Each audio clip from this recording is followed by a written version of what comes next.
Hey y'all, welcome back to another episode of Chats in the Blog Cabin. You know, the show where I virtually invite people into the blog cabin to chat about life. And today we're chatting about high achievers and how we must conquer to reignite and re-engage with life. And we're chatting it with the author of The King and I. The Kid and the King, excuse me, The King and I was a Broadway show. Sorry about that. Welcome to the show and tell us a little about yourself. It's great to be here, Melissa. Thanks for having me on. Yeah, I mean, just right off the bat, the Kid and the King could have easily been called the Kid and the Queen. It just happened to be the K's worked out. I mean, you know, the marketing people, like, you can't put /Queen. So if just for anyone listening right now, it is extremely applicable to both sexes. It's not gender-based at all. But, you know, the book came about as a result of wanting to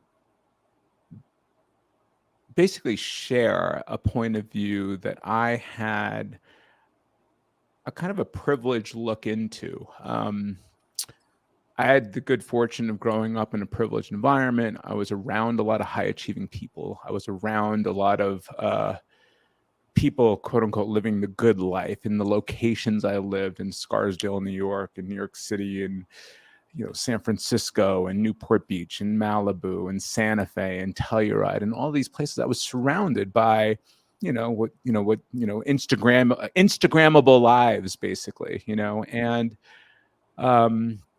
myself included in that list.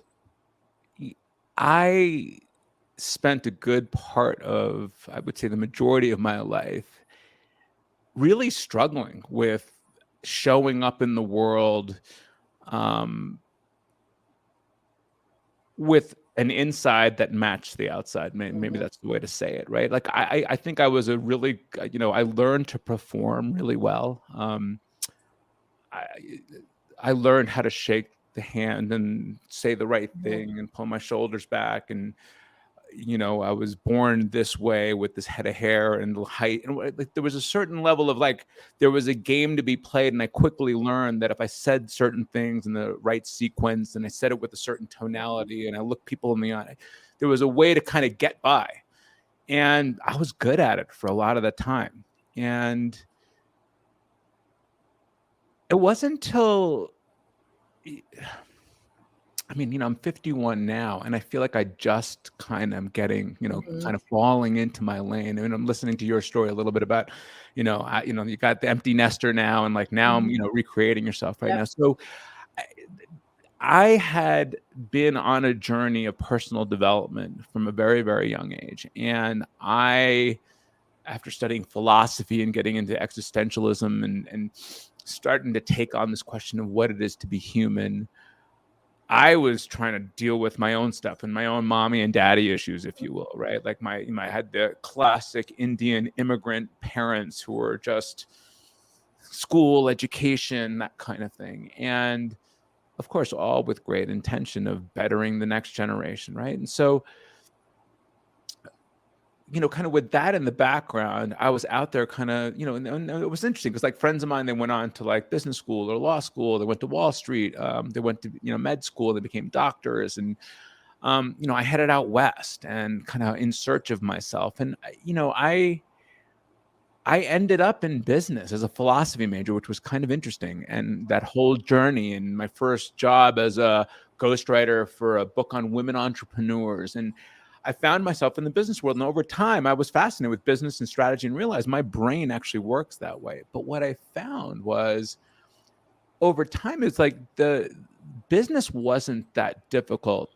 People were challenging. The individuals that came to the arena and were dancing around in whatever business I was looking at became challenging. And so suddenly it was like, it just kind of, these rivers collided between like personal development and business strategy, and this notion of how is it that really, really bright people with, incredible educations and degrees and even titles and responsibilities can still act out in such bizarre ways that are not actually in alignment with who they say they are, or what you would expect someone like that with that much intelligence to do. Like, why can't they show up on time? What are they procrastinating about? How are they confused about this? Why are they getting triggered and frustrated about stuff? I mean, these guys, PhD level, Harvard Business School, Stanford Law. I mean, like, it didn't matter.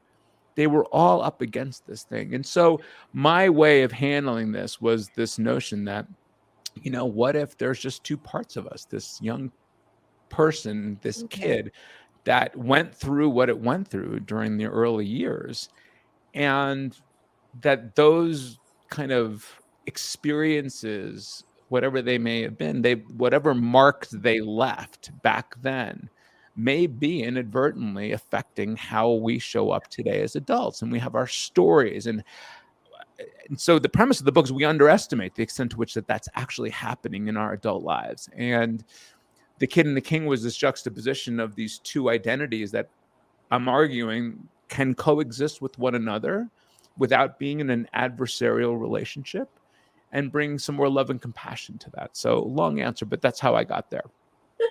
I love how you said you were a philosophy major, but then you ended up in the business world. Yeah, exactly.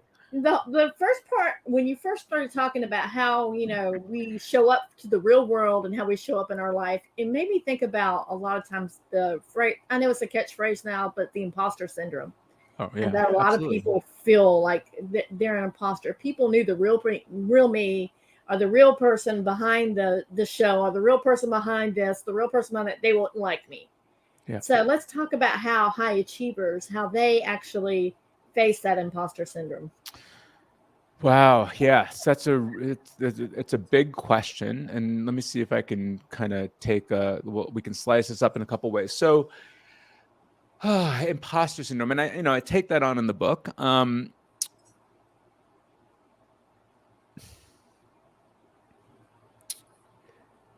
I think what's happening is that I think all human beings, to some degree, are facing some level of imposter syndrome, and here's why. I would argue that the strategies that we have taken on to bring ourselves to a level of success, albeit successfully, right? Like, I mean, the clients, myself, I mean, I'll give you an example. I became a very gregarious person, okay? And I became a gregarious person because of my experience as a young child, being of Indian descent in a small Jewish community outside of New York. I was different. And so the way in which I handled being different was to become a likable guy, to become very friendly, learn how to do things and perform in a certain way that would gain the admiration of my peers and the kids in school and parents and teachers. And so that became, for me, a positive attribute that I leaned into my whole life. And the side of that worked well. I was able to get along. I was invited to things. I dated.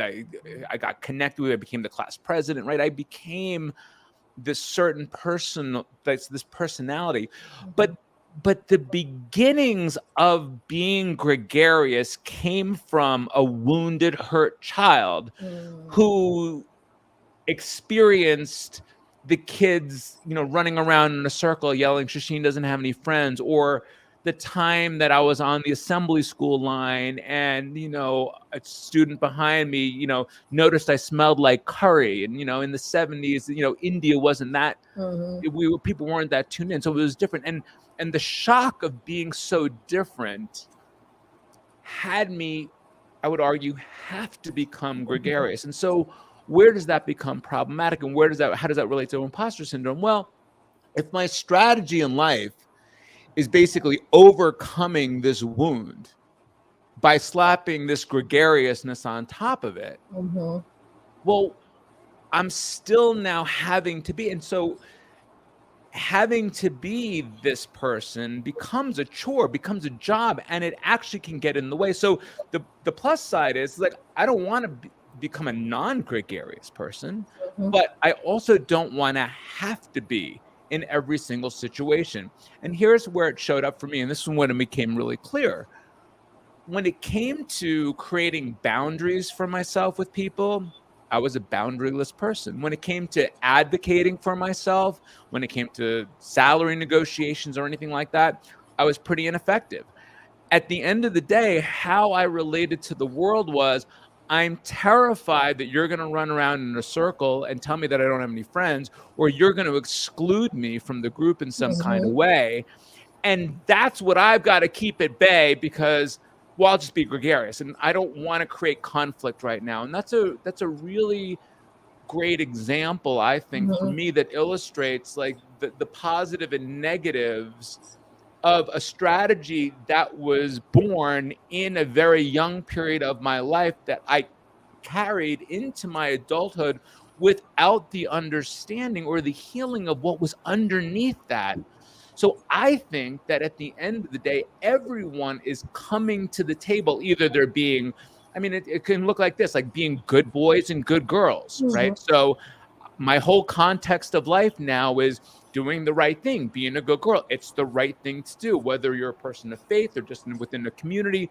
I am following my social norms. I'm doing the right thing. And we start doing those things in order to gain the affection, the attention, the admiration of our parents and our peers in our community.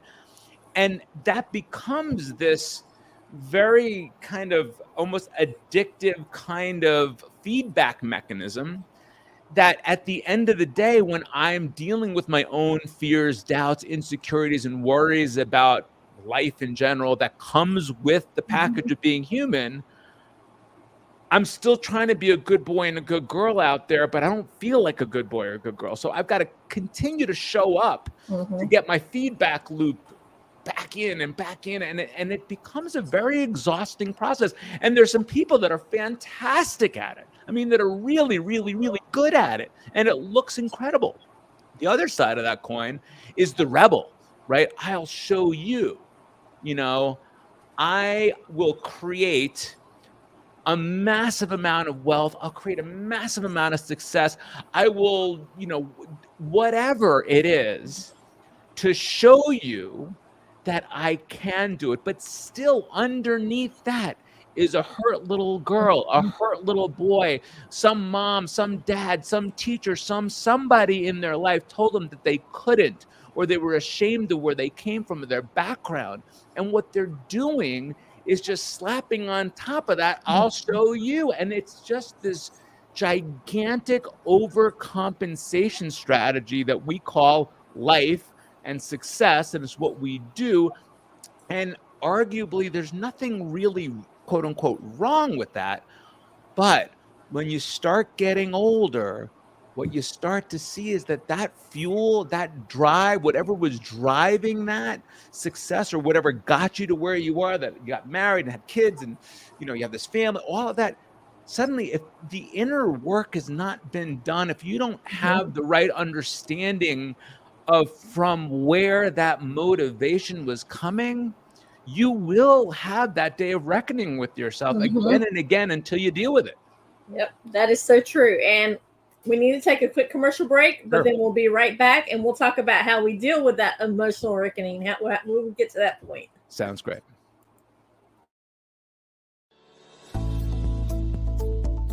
Branding yourself begins with self-reflection.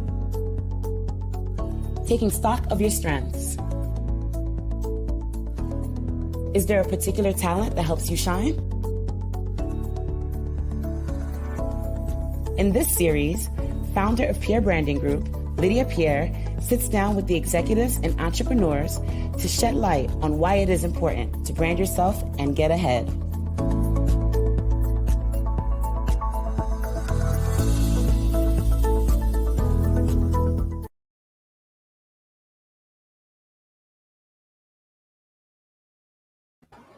And we are back chatting with Shasheen, and we're talking about how we get out of that strategy of overcompensating for ourselves and getting back to where, okay, we're saying, okay, we're going to act normally now, and we're not going to slap a Band-Aid on stuff. Right. Keep slapping a Band-Aid on stuff. And I think your book delves into a lot because you have it's not just a regular book. You have a lot of exercises in here as well. It's not Yes. just a book you read and you say, oh, yeah, okay, all right, that's another self-help. But no, you have a lot of great exercises and a lot of fill-in-the-blank stuff, too, for a lot of self-work as well. I mean, it's my playbook. It's if you're a coach out there and watching this, if you're in any kind of, I mean, get the book and work through the exercise yourself and use them with your clients. It's there for people to use. There was a certain point at which I couldn't help the number of people that I wanted to, and I wasn't really interested in doing courses or anything like that. It's like, let me just make this really, really accessible. Make this, because this is just a compilation of a variety of different courses and readings and teachings over the years. I've just taken this on for myself. So the book is literally a journey of what I would take a client through, and actually a description of the journey that I went through to get to where I am today.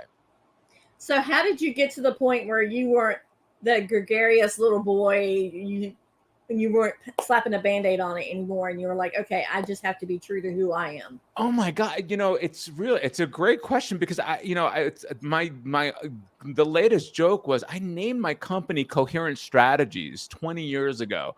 And they were like, what is Coherent Strategies? And it was a book called Chaos to Coherence. It was the heart math people.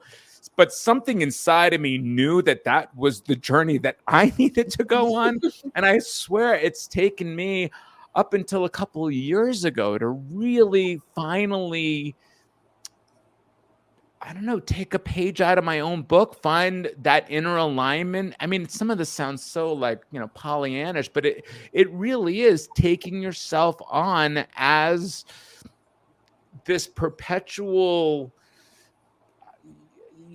an ongoing project, if you will. There's no end to this work in my mind. And I think that's the key, is that you got to be able to just take on yourself. And so for me, it's happened, I mean, progressively, but I would arguably say in the last couple of years is really where the rubber hit the road. And, finally, maybe it is the wisdom finally at, turning 50 or whatever it is, where you've been, had enough time in the saddle. But it's been an incredibly uncomfortable ride.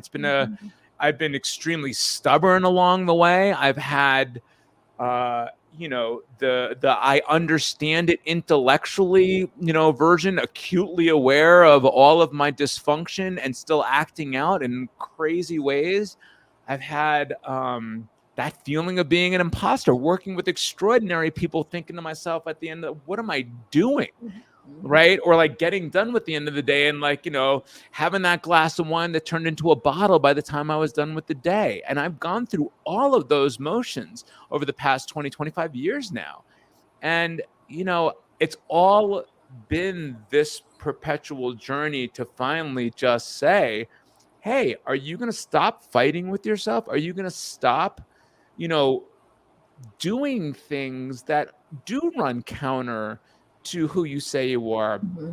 What does like self-love look like? What does taking care of yourself look like? Why do I need to periodically cleanse my body because I've just toxified all the time? Or why do I need to do these little boot camps and all of this? Like, what if like I actually fell in love with myself? And that sounds like some Pollyanna kind of thing, but I'll tell you, COVID, it was like, the way I describe it is like if there was a little crack on the windshield on the passenger side, you're like, I'll deal with that chip later. Like it's like a little tiny little.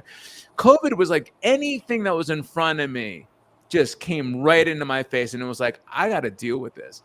And so there was a whole lot of lifestyle changes from, whether it's alcohol, whether it's the food I put into my body, my exercise routines, my meditation practice, everything started to align, and relationships, things. And again, it wasn't like I was not doing those things, but at some point when you really get the kind of profundity of the whole deal and where you're like, wow, I mean, I'm in an argument with myself at the end of the day and with nobody else but myself. Mm-hmm. Okay. COVID opened up my eyes in a way that I hadn't had it open before. And that's really when the journey began.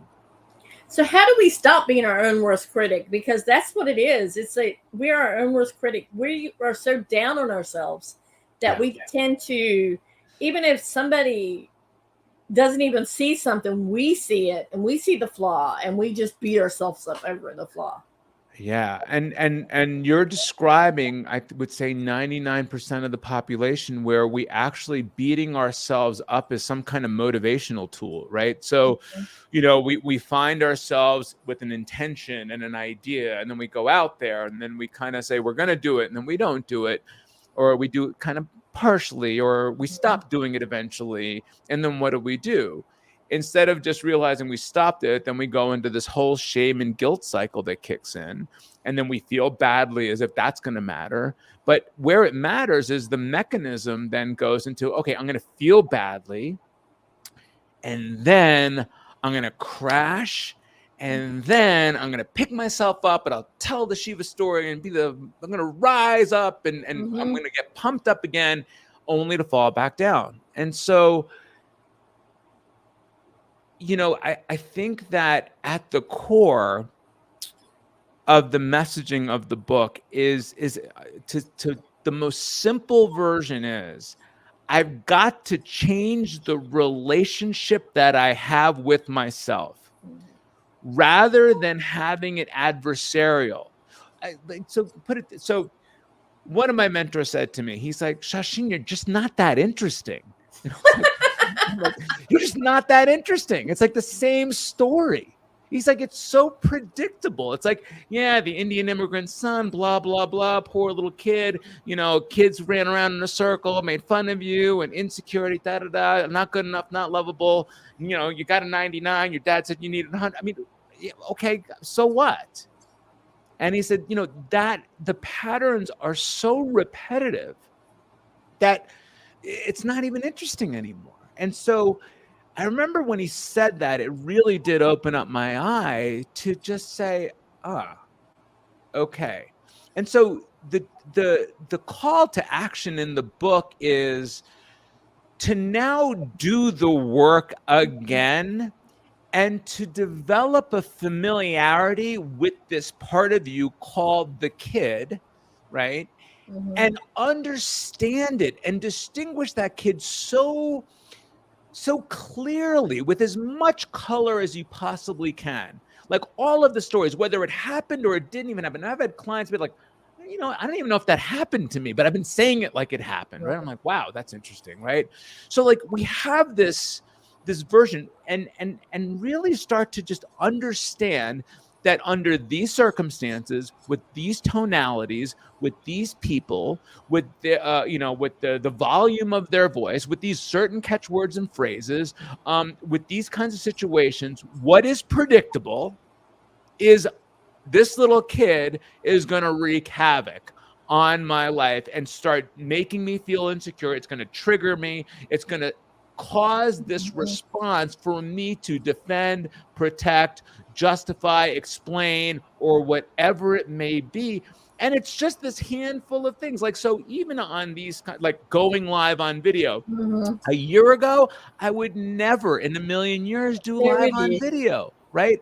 But suddenly it's like, I know that little kid's going like, oh my God, should I look at myself and my hair is like, oh God, I think I'm off. And actually it's the inverse relation. I mean, it's just this incessant chatterbox. And so I know that now. I know that really, really well. And so before this, the conversation I had with myself was like, I call him Bobby. I'm like, Bobby, it's okay. I got this.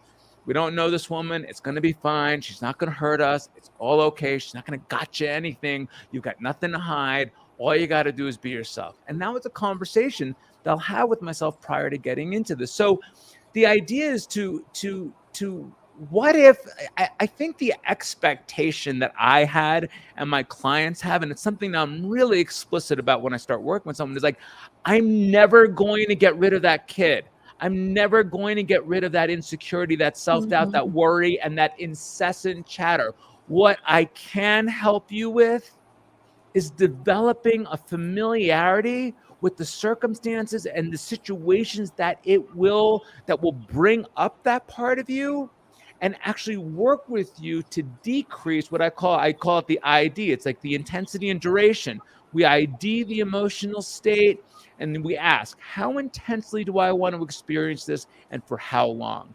And the moment we can have that level of understanding, that is going to happen. I am going to get triggered likely today as I go talk to my landscaper about some trees that are dying, right? I'm likely going to, the conditions are ripe for me to have a reactive moment. And I know that that's really predictable.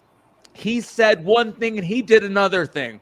Okay, that's a predictable scenario where my little kid needs to get in there, roll up his sleeves and go at, like, no, that's not going to get me the outcome that I want. The outcome that I want is I want to figure out a solution to the bark beetle issue that we got right now. Okay, great. Well, me coming to the situation with that childlike energy, that like, oh my God, it's unfair, you did something wrong, and I'm triggered, which is so predictable, I have to just put that in parentheses right now and just say, okay, little buddy, I got this. Our outcome is this. Let's approach this in a different way. And there's no easy way to do that. It takes commitment, time in the saddle, repetition, again and again and again. And what I tell my clients, it's hard to do, but it's hard to continue to keep acting out and leaving yourself miserable and being alone at the end of the day because no one wants to be around all that negativity anymore. That's the point. I love that. Now, you mentioned also there's like some exercises people can do as well as letter writing that they can do for themselves.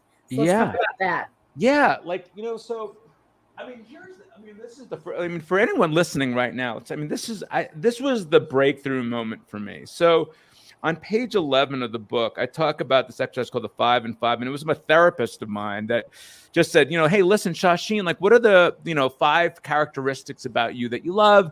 What are 5 characteristics that you would like to change? And so I wrote down, I said, I'm gregarious, compassionate, aware of others' needs. I'm intelligent, strategic, and loving. And that was my, that's what I wrote down.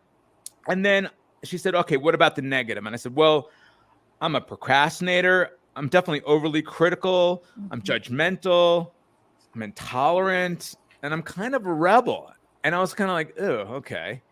And then on page 12, when I remember staring at the list and I had this moment where I was like, a gregarious, intolerant rebel, an intelligent, critical procrastinator, a compassionate, judgmental critic, a loving, intolerant man of others' needs.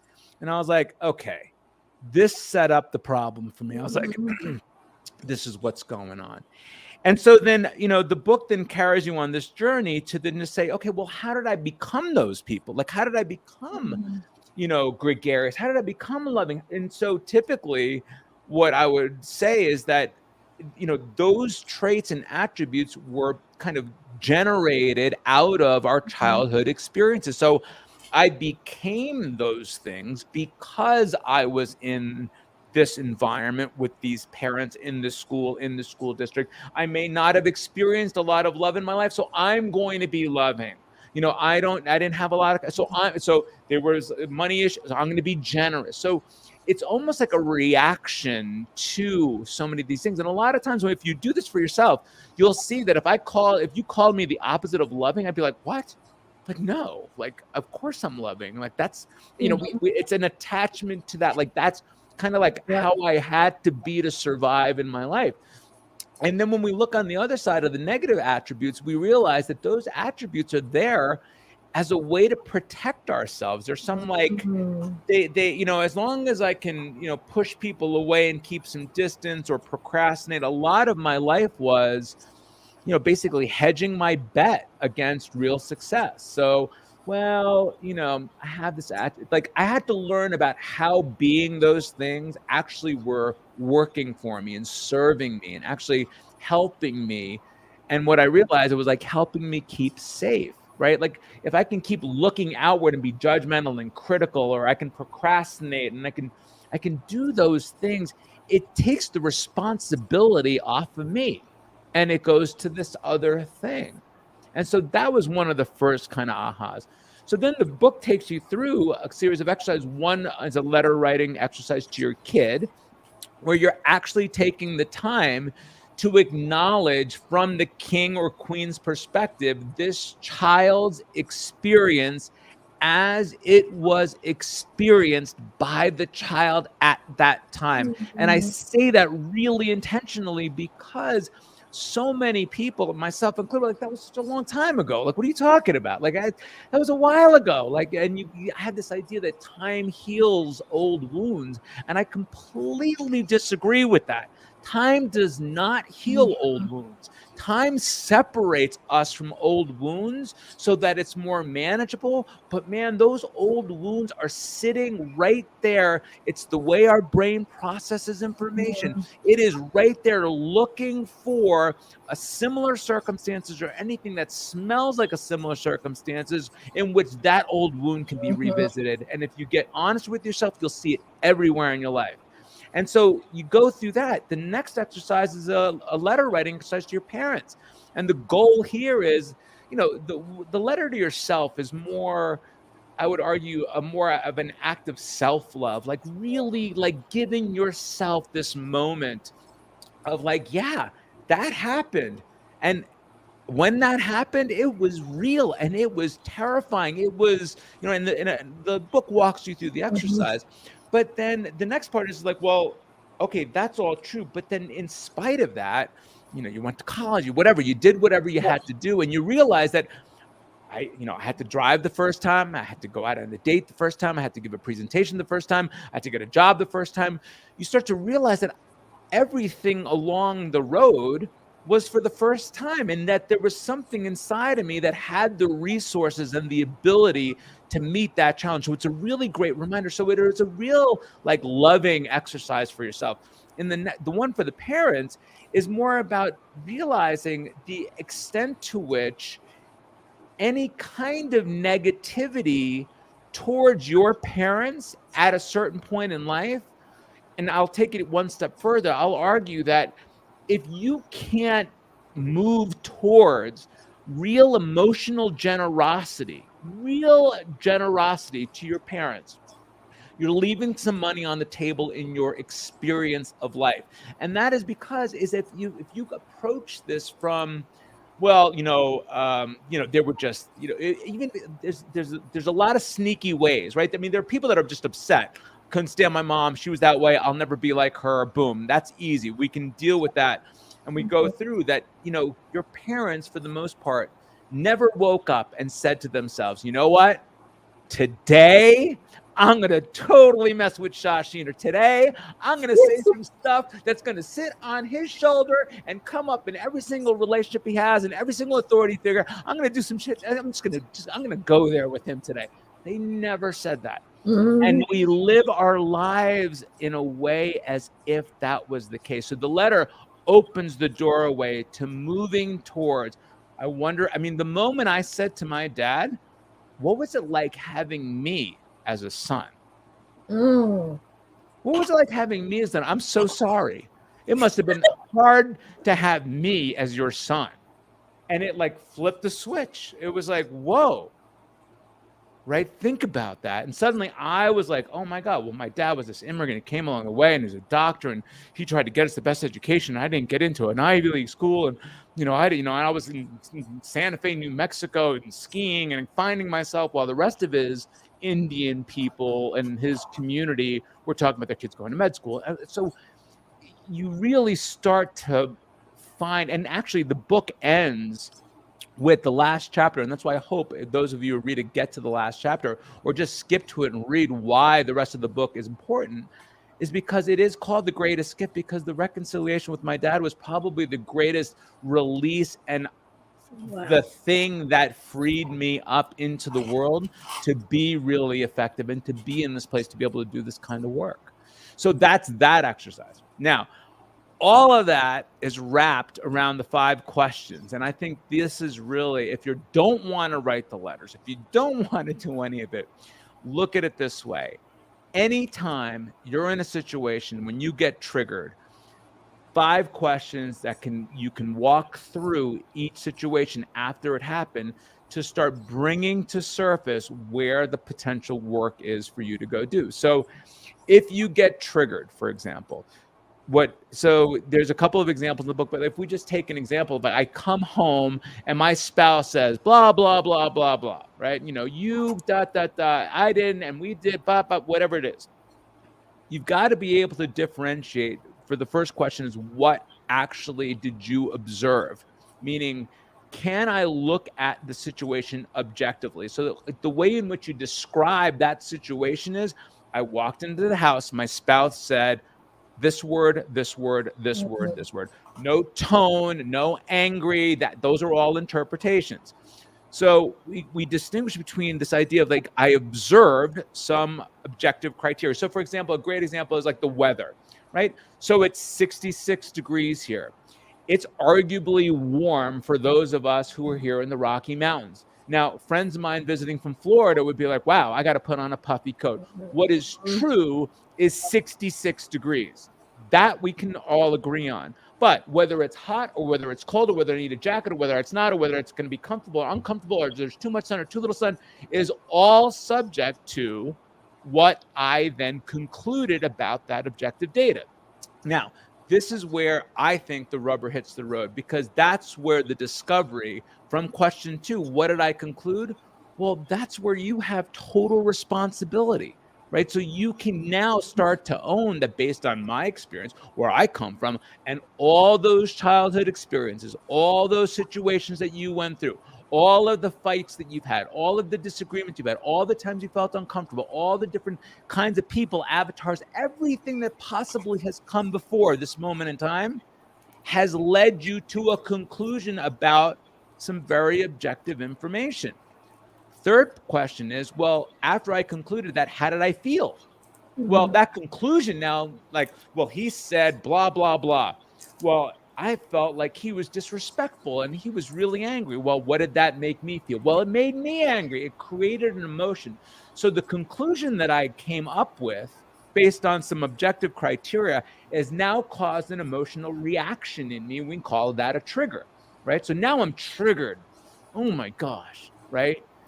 Then the question is, well, from that triggered place, what action did you take, right? And so like it's either one or the other. It's like I lashed out, and I told him, and I went on, right? Like I had to defend, protect, justify, explain, all of that in that moment. I got put up against my edge, or a lot of times I put my tail between my legs and I just walked away, or I became passive aggressive, or I let it go. It's like, no, it just was another storage piece that's going to be used as evidence for the next time that happens again. See, he's just like that, or she's just like that. I told you so. And then the next question is, did what you do, the action that you take, move you closer to or farther away from your intended outcome? And most of the time when people hear that, they're like, intended outcome, you're like, exactly. I didn't have an intended outcome. I was just reacting to the world. And that's the premise of the book, is that we don't actually go into situations with an outcome in mind. We have an expectation. Yep. And that's where we get tripped, and that's where we stumble upon ourselves. So it's in that 5 questions that there's a whole world that can be discovered, and like really take it on for 30 days and see what you find. You'll realize how uninteresting you are, and how many of the problems are the same ones that are just showing up again and again. It's truly revealing, and it's super confronting. The premise of this book is simple. Its application forces you into places that you don't want to go at the end of the day. Because why do I know that? Because you're getting triggered, and it's a lot easier for us to be victimized by the world and have a story about victimization or frustration or anxiety or worry and the this and the politics, whatever, name your poison. It's not easy to become responsible for how we feel. And so it is a journey. And what I've found is that the more I spend time on my own internal conversation, the better I feel, and the more compassion, more understanding, and more just fluidity I have in this world. And so, you might be just fine right now. Whoever's listening right now, you might be like, yeah, I get it. And listen, I got it. I got it. I understood it. Like, I'm like, yeah. You know, I did a course last week. Yeah. You know, I did that. You know, I was in there. Yeah. You know, yeah, totally. Yeah, right. There's a certain level where the way I look at this now, it's like, it's almost like I was born with this gun on my hip that I can't do anything about. And it's in a holster and it's got a safety, but it's fully loaded. And if I don't tend to that, if I don't actually like handle this on a day-to-day basis, sometimes multiple times a day, it is going to shoot me in the foot or it's going to shoot someone else inadvertently. And that's just how life is. There's no surgery for the gun. There's nothing for the gun. And I think that if you can look at it that way and take that on from a sense of responsibility, I think you have a real opportunity to really change some things. Well, I feel like we've gone through a whole therapy session. Right? I love it. You can tell I'm passionate about it. Sorry, like I could talk about this for hours because it is something that I see all the time. And now I'm looking at the way people are and I see people show up in certain ways. And I'm like, I wonder what happened to him. I wonder what her story is. I wonder what her father was like. I wonder what her mom was like. I wonder what his mom was like. I wonder what would make someone continue to act that way. What would make someone believe those things? And we're getting more and more polarized, even more and more so. And don't want to touch the politics side, but it was really interesting for me to step into the worlds of like, I wonder where you grew up. I wonder what you were taught. I wonder what your conditioned reality was and why there might be a fear of this thought or this kind of person or that kind, right? I wonder, tell me about that. And suddenly, like now we've got there's some room there. There's some more oxygen in the room. But right now we've got things that are just sucking the oxygen right out of the conversation with the most important people in our lives. And we're just content on being fine. And and that's why I said, like, reignite, re-engage, live your life like it matters to somebody, if not yourself, right? I do have a question about the letter that you wrote to your parents. Did you show your parents the letter or did you kind of... I did. In 2000, I read it out loud to them. Yeah. I read it out loud to my dad. That was the one. And I hadn't spoken to him in about 5 years. And I was so angry. And it was about me taking full responsibility for myself and my life at that time. And, the 3 parts of the letter, one is the rant, I'll call it, where you just rant. And it starts off with, so in the book, I challenge people. And I've literally lost clients over this because they were like, I don't need to go there. I say to my clients, I go, you owe your parents an apology. And sometimes they're just like, I do not. And I'm like, you do, and the fact that it bothers you that much is the reason why. And so, the first part of it's like, it says, I've been really pissed off at you pretending that I'm not. The truth is that at 51 years old, I'm still holding on to the fact that da-da-da-da-da-da. The next part of the letter is, by me continuing to hold on to this perspective, I ultimately render myself a victim. Having these thoughts and beliefs show up in my personal relationships with authority figures, with people at work, my ability to perform, to execute on things that I'm going after, to finish and accomplish, right? You just go and get the reality of what it's like to continue to be the product of bad parenting or people that were, not the best. And like the anger and the frustration or the righteousness that you hold towards how they were with you. And then the third paragraph is literally the paragraph about emotional generosity. And that is like, okay, I have a moment here where I can actually move towards emotional generosity. And I would arguably say the point of this book is to become a person that is emotionally generous, period. And that if you're not feeling that emotional generosity towards somebody or someone that's wronged you, the opportunity is to figure out a way to keep moving in that direction. And I will tell you, I have heard some of the most horrific, like sexual abuse, story, one in particular from like the up until the age of 16, full penetration, like horrific story. And we went through the emotional generosity. It was to find out what could have happened to that man, her father, that would have allowed that to actually take place. And she went back, and actually there's a whole big story about how she went back, confronted him, talked to him after years of being gone, 20 years of being gone, and watching him cry and learn the story about how he was the sacrificial lamb in his small little community in South America, and his parents would give him to the priest, knowing full well that that priest was going to abuse their young son. And he knew it. He knew that his parents knew it, and he didn't know what to do. And we dug in so deep on this, but the whole idea that she was his favorite. And that was the best that he could do. And I'm not going to get into like right or wrong and I mean, listen, it's a whole nother topic for a whole nother conversation. But what was possible in this case, I'll just say it like that, was that release, the ability to let some of this go, to find some place, set her free more than anything else. And that was it. And was able to bury her father. I don't know if it's 7 years ago. And give the eulogy to a man that had done what I was arguably the most atrocious thing I had ever heard as a practitioner, listening to somebody tell me about what their experience of life was. So the idea that you can move towards generosity, not like, feeling pity for them or thinking that you're smarter or better than them, but to really get into their world and just be like, wow, what was going on for them at that time while you were growing up? And you can say they were irresponsible, they were reckless, they were alcoholics, they divorced, they were not responsible, they took medication. I mean, I've heard everything. But imagine what it must have been like up until that point where they went there, and see if you can move in that direction. I'll tell you, the first time I hit that spot, I was like, hell no. No way. I'm not going there. I don't want to touch this with a 10-foot pole.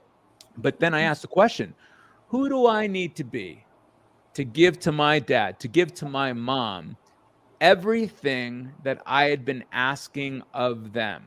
I was like, well, they're not communicative. They're not very loving. They don't seem to really care. And I was like, well, how am I doing any of those things? Am I being that? And I realized, like, I'm not going to do it because they're not doing it for me. And so I don't care. Like, I don't need them. I'm okay. I'm fine. We just agreed to disagree. We're good. I love them. I'll go back for the holidays. I'm fine.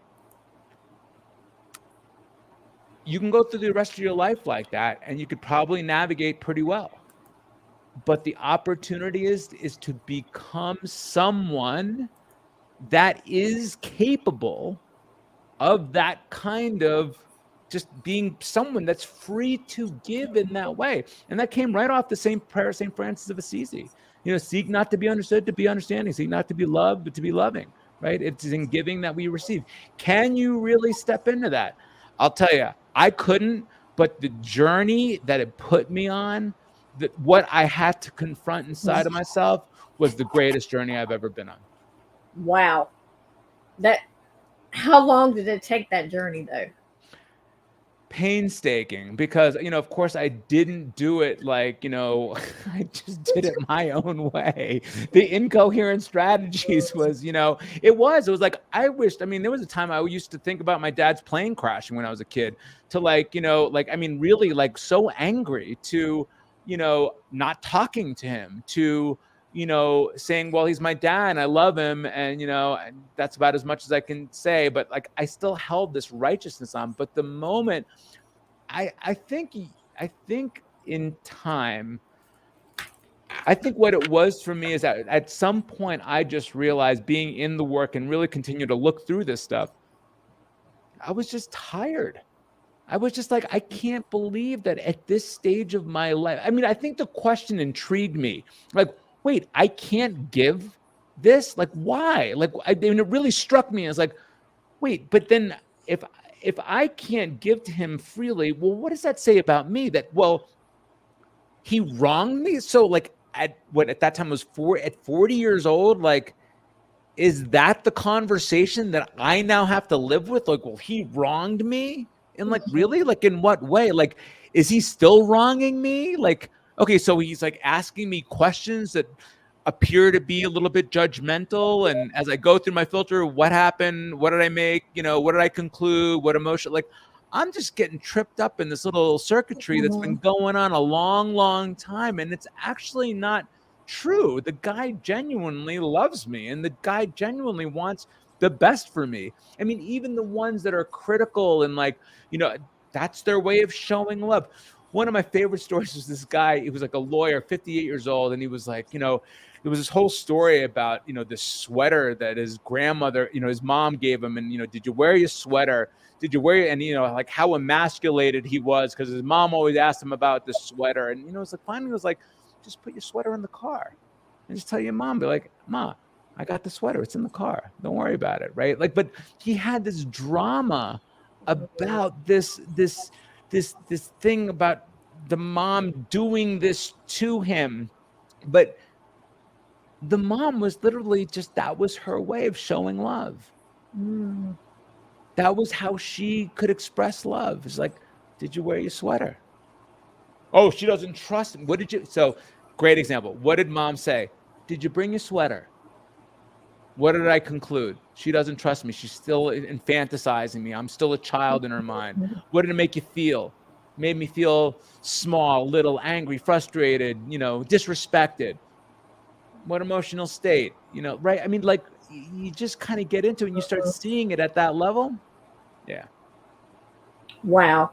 Our time is almost up. I mean, you have dropped so many truth bombs and so many different things here that, I mean, I feel like we could have spent hours just talking about some of the stuff that you've dropped. Yeah. Is there one last little nugget that you want to share? Oh man, I hope this, I dedicated the book to the reader that if you've lasted this long and have been listening for this long, just take yourself on as your primary right now. Take those 5 questions and just play around with them. Just start and realize there's no course or end to this dynamic. You are going to be faced with darkness and light for the rest of your life. You're going to have to come to grips and reconcile the fact that there is going to be this voice, no matter what you say or think or want or desire. The only way that goes away is in death, as far as I can tell. I mean, you can medicate it, and I'm not qualified to talk about any of that stuff, but I really do believe wherever you are, make the time to do the inner work. Make the time to do the introspection. Make the time to start looking at yourself through a new lens and realize that you're just nothing more than this kind of pattern series of circumstances that reacts and responds to the world in a very, very predictable way. That's actually not that interesting. And it's actually setting you apart farther and farther from the people that are really counting on you and love you. And just take care of you. It does get better, and it's not easy, but it's not easy not doing it. And that's what I found. Wow. Now tell people where they can find you at. The website is Shasheen.com. It's spelled SHASHEEN.com. On Amazon, the book is on Audible, Kindle, and paperback. Yeah, you can get a copy and just order it right on Amazon. And it's called The Kid and the King, The Hidden Inner Struggle High Achievers Must Conquer to Reignite and Reengage with Life.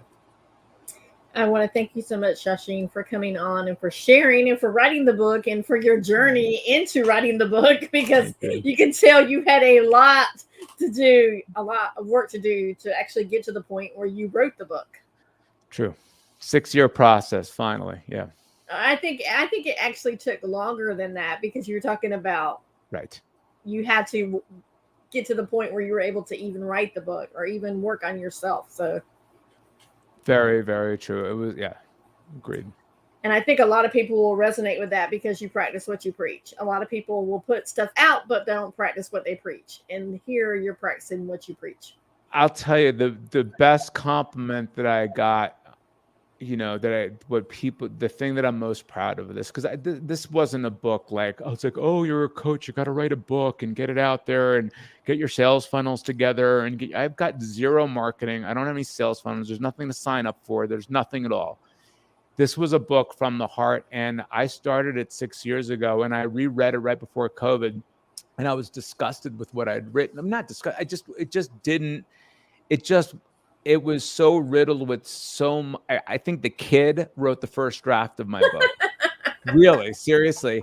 And what I had, this book, the writing of it just forced me through this cauldron of it really put me to test. And, sitting through COVID, that's why I said, I'm like, I feel like I just came out of it. I'm just getting it now, finally. And that's what I had to go through. So it's all from the heart. It's everything that I did. I threw it all in there, and I just said, you know what, here it is. And so I encourage you to take a look at it. I'm not talking about theories. I'm actually sharing with you some just real practical stuff from my experience. And I think you'll find it. I think you'll enjoy it. I mean, I got to read my own book in the Audible, and I remember sitting down when I was done saying to myself, I'm really happy with what I wrote. And I think that's an achievement, really. And I can take a victory lap around that, because I do really believe it took something inside of me to get it to that place. And I'm really excited to share it with you. Yeah. Yeah, and I'm excited that you wrote it, and I'm excited that you came on today and shared it with the listeners and the viewers. Guys, I will put in the show notes everywhere you can find Shasheen, his website, the Audible book, the Amazon, where you can get the regular book if you want a regular book, you want the Kindle, whatever, if you're paperback, if you want to listen to it while you're in the car or whatever. Hopefully you're listening to the podcast episode on your car, in your car. But once again, Shasheen, thank you for coming on. And guys, most importantly, I'll see you on the next chat from the Blog Cabin. But be blessed, and remember, keep chatting, and keep chatting with your inner self. I'm going to add that, because we need to keep that conversation up with our inner selves. Totally. So, bye, guys. Thanks so much for having me.